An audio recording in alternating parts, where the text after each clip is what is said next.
धर्म के 5वें अंग की विवेचना मैं कल के प्रवचन में भी कर रहा था। शास्त्रों ने धर्म का 5वां अंग कहा है लघुता। लघुता का अर्थ है लाघवता, हल्कापन। शरीर पर जितने कपड़े आभूषण व्यक्ति पहनता है, उन कपड़ों का, उन आभूषणों का शरीर को इतना भार मालूम नहीं होता। और मोह के कारण, ममता के कारण और साज सज्जा के कारण, सजावट की वजह से व्यक्ति अपने कपड़ों का, आभूषणों का भार मानता नहीं। लेकिन व्यक्ति के मन पर उनका भार जरूर रहता है। ये कपड़े खराब न हो जाए, आभूषण कोई ले न जाए, छीन न ले, इन पर किसी की भूखी निगाह ना पड़े, इस वजह से वो मन और चित्त से हर वक्त भारी बना रहता है और उसका दिमाग उसकी सुरक्षा और रक्षा में लगा रहता है। भगवान महावीर ने कहा है, ये परिग्रह है। चीज़ें अपने आप के अंदर कोई बंधन नहीं है, कोई परिग्रह नहीं है। उन्हें रखना भी पड़ता है और उनका प्रयोग करना पड़ता है। उसके बिना व्यक्ति का गुजारा ही नहीं हो सकता। लेकिन ममता करना कोई ज़रूरी नहीं है। ये ममता मन का विकार है, कमज़ोरी है, दुर्बलता है और मोह का नतीजा है। भगवान महावीर ने कहा, मुच्छा परिग्रहो बुद्धो, मूर्छा और आसक्ति का नाम परिग्रह है और यही व्यक्ति के दिल और दिमाग का बोझ है और इसे भारी बनाता। आप देखते भी हैं, जानते हैं और विज्ञान आपने पढ़ा है, हर भारी चीज़ नीचे को जाती और जो हल्की चीज़ होती है वो ऊपर को जाती। पानी जब भाप बन जाता है वो ऊपर उड़ जाता है, आकाश में उड़ जाता है और भारी बनकर वो मोटी मोटी धाराओं के रूप में फिर धरती पर बरसता है। भगवान ने कहा, मन को, चित्त को हल्का रखो, हल्का फुल्का रखो। हल्का शब्द और भी कई मायनों में, अर्थों में प्रयुक्त होता है। आप लोग प्रायः कहते हैं ये आदमी बड़ा हल्का है, यानी घटिया है, इसके विचार बड़े हल्के हैं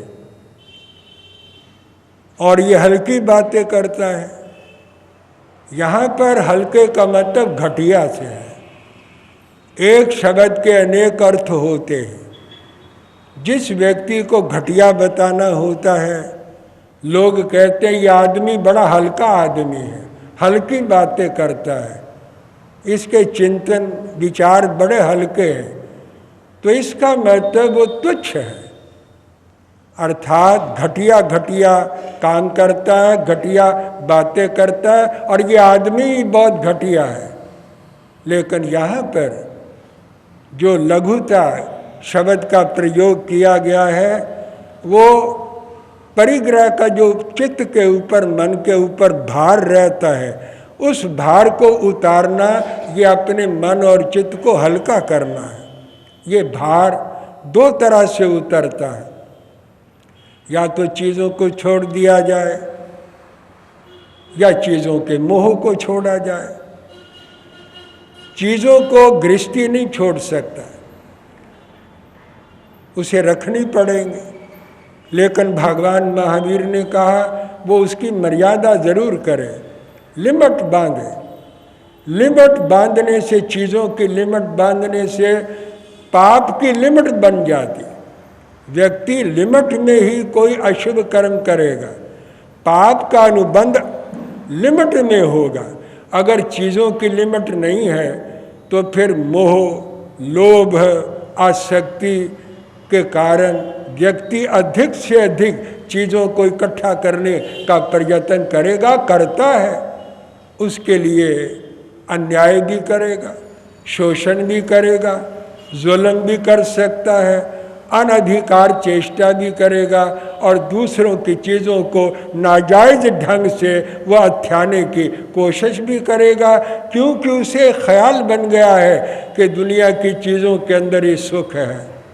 लेकिन वो भूल जाता है, परिग्रह के कारण, इस ममता के कारण भूल जाता है कि चीज़ें जो नश्वर है वो सच्चा सुख नहीं दे सकती। चीज़ें नाशमान है और नश्वर चीज़ें हैं तो नश्वर चीज़ों से नश्वर ही सुख मिलेगा। प्रायः शास्त्र कहते हैं कि दुनिया झूठी है, तो जब दुनिया है ही झूठी और चीज़ें झूठी हैं तो इन झूठी चीज़ों से सच्चा सुख कैसे मिलेगा?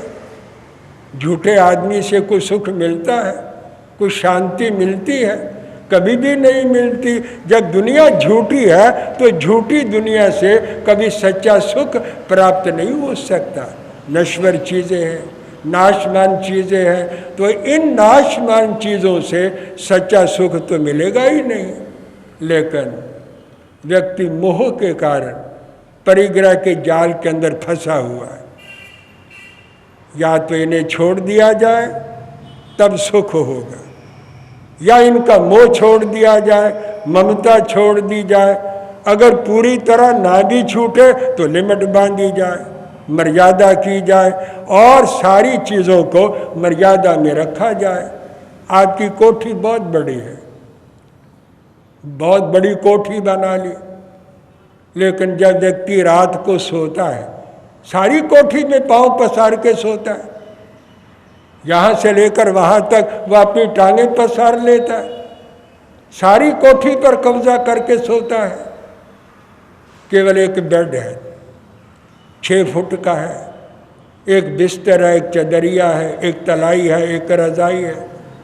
और उसके पास रात के टाइम में क्या होता है?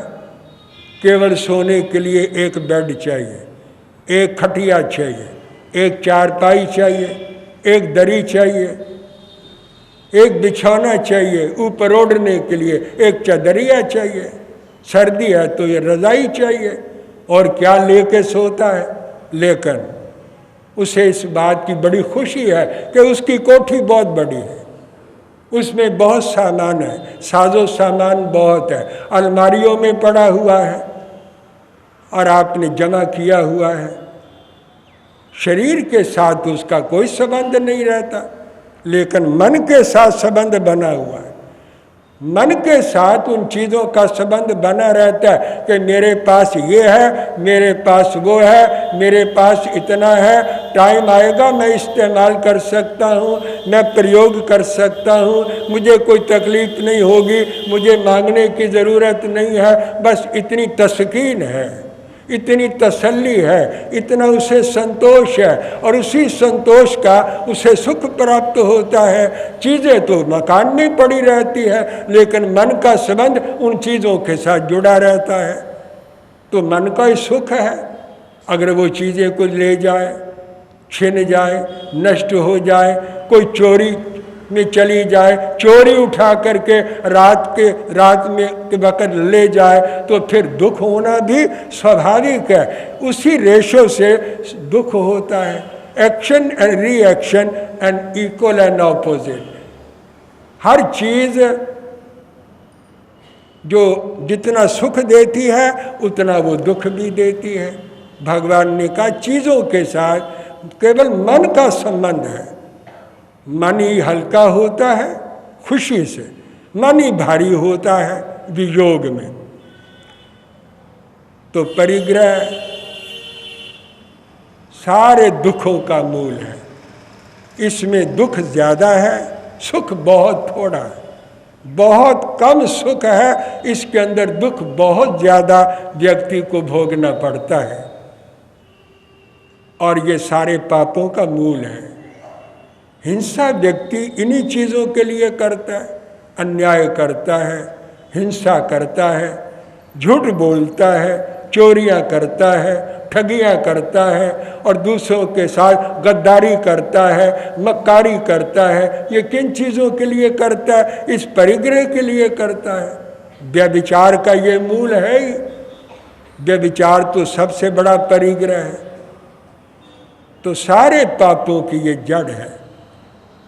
इसको छोड़ना बहुत ज़रूरी है शांति पाने के लिए, हल्का फुल्का रहने के लिए।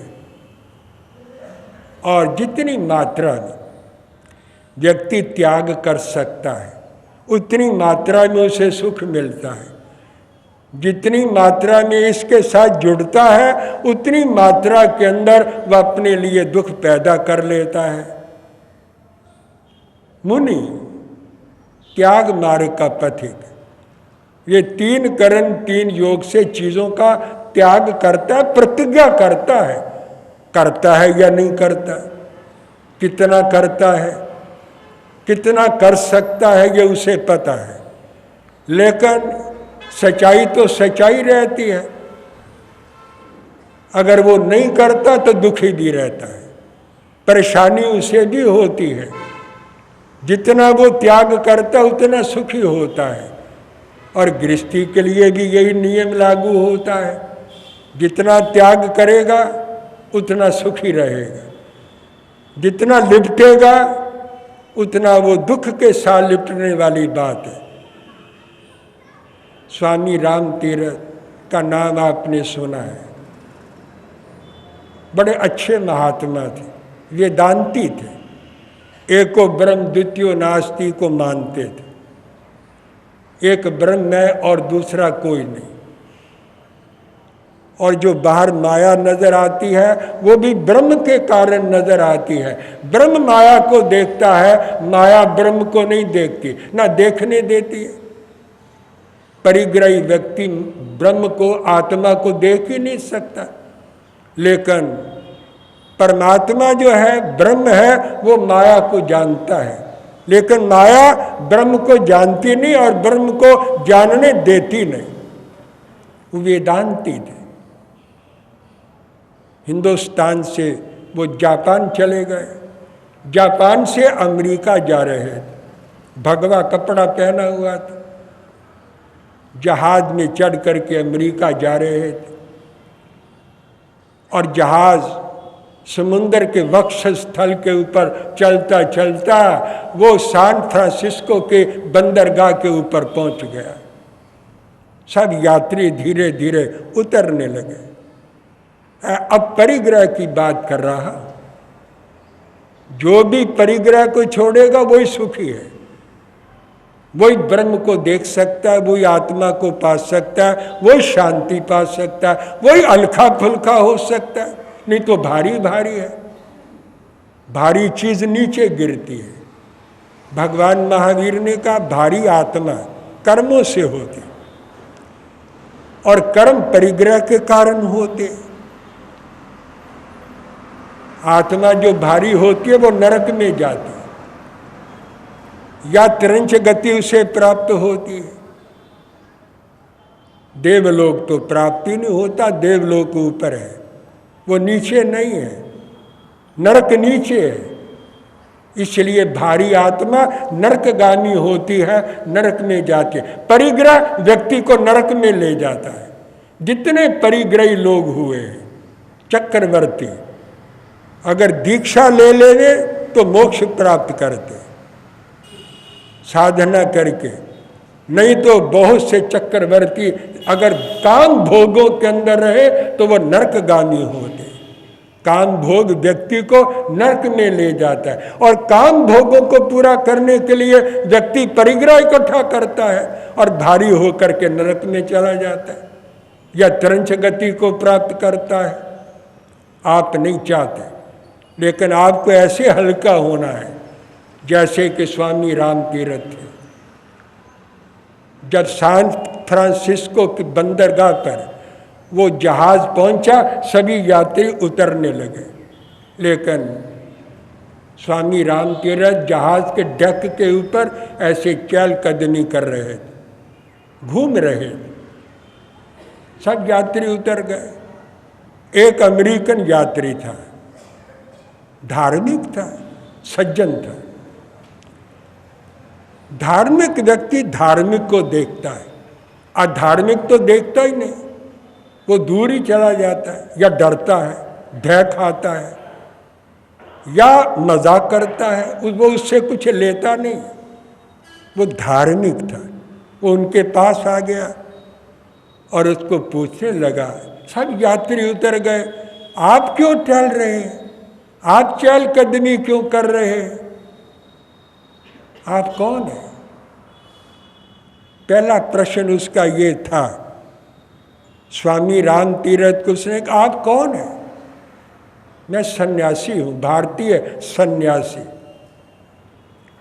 आप उतर क्यों नहीं रहे? वो मुस्करा दिए। फिर उसने प्रश्न किया, आपका सामान कहाँ है? आपका सामान कहाँ है? वो बोला, मैं सन्यासी हूं। जो कपड़े मेरे शरीर के ऊपर हैं, भाई यही मेरा सामान है। मेरे पास और कोई सामान नहीं। वो आश्चर्यचकित हो गया, इसके पास कोई सामान नहीं है। ये कहता है जो कुछ मेरे पास है, भाई यही मेरा सामान है। फिर आपका धन, रुपया पैसा कहाँ है? रुपया पैसा? वो बोला, रुपया पैसा तो मैं रखता ही नहीं, मेरे पास कोई रुपया नहीं, कोई पैसा नहीं। फिर गुजारा कैसे होता है? स्वामी राम तीरथ ने कहा, कोई व्यक्ति कोई रोटी का टुकड़ा दे देता तो मैं खा लेता, कोई पानी पिला देता मैं पानी पी लेता हूं। फिर उसने कहा, तुम्हारा घर कहाँ है? तुम रहते कहाँ हो और कहाँ रहोगे? उसने कहा, मैं कहाँ रहूँगा, मैं कहाँ रहता हूँ। कभी रात पेड़ के नीचे गुजर जाती है, कभी रात आकाश के नीचे तारे गिन गिन करके रात को कभी आंख लग जाती है, सो जाता हूँ। मेरा यही सामान है, मेरे पास रुपया पैसा नहीं। कोई रोटी दे देता खा लेता हूँ, कोई पानी पिला देता पानी पी लेता हूँ, पेड़ के नीचे रात गुजार लेता हूँ, या तारे गिन करके कभी आंख लग जाती है तो मैं अपनी रात गुजार लेता हूँ। तुम अमेरिका में आए हो, जहाँ तुम्हारा कोई परिचित है? उसने उसके कंधे के ऊपर हाथ रख के कहा, मेरा यहाँ कोई परिचित नहीं है, एक तू ही मेरा परिचित है। मैं तो सारे विश्व को अपना समझता हूँ। ये मुझे मालूम नहीं कि दुनिया के लोग मुझे अपना समझते हैं या नहीं समझते, लेकिन मैं सारी दुनिया को अपना समझता हूँ। तुम कहाँ रहोगे जब तुम्हारा अमेरिका में कोई परिचित ही नहीं है, तो तुम रहोगे कहाँ? उसने बड़े प्यार से कहा, मैं तेरे ही पास रह जाऊंगा, मैं तेरे पास रहने के लिए तैयार हूँ। अगर तुम्हें मेरे ऊपर विश्वास हो तो तू मुझे रख सकता है। मेरा अमेरिका के अंदर कोई परिचित नहीं है, तू ही मेरा सबसे पहला परिचित व्यक्ति तू ही है। बड़ा प्रसन्न हुआ कि ऐसे भारतीय सन्यासी होते। वो उसको अपने साथ अपने घर ले गए, उसकी सेवा भक्ति की, उससे ज्ञान लिया और उसके साथ साथ अमेरिका के अंदर घूम करके प्रचार करवाया और वो उसका परम भगत बन गया। और उसने ये बात कही कि ये भारतीय सूरज है जिसका जो प्रकाश है कभी भी छिन्न भिन्न नहीं हो सकता, कभी खत्म नहीं हो सकता। ये वो सूरज है जिसका प्रकाश दुनिया के अंदर हमेशा बना रहेगा। ऐसे थे भारतीय सन्यासी। भगवान महावीर ने ऐसे ही व्यक्ति को सन्यासी कहा। तो मैं विराम ले रहा हूँ। जो व्यक्ति अपरिग्रही है वो हल्का फुल्का रहता है। वो स्वामी राम तीरथ कितना हल्का फुल्का होगा और कितना हल्का फुल्का बनकर अमेरिका गया होगा, तभी वो अमेरिका के अंदर भारतीय संस्कृति का प्रचार कर सका और दुनिया को अपना भक्त बना सका। तो मैंने आपको बताया परिग्रह।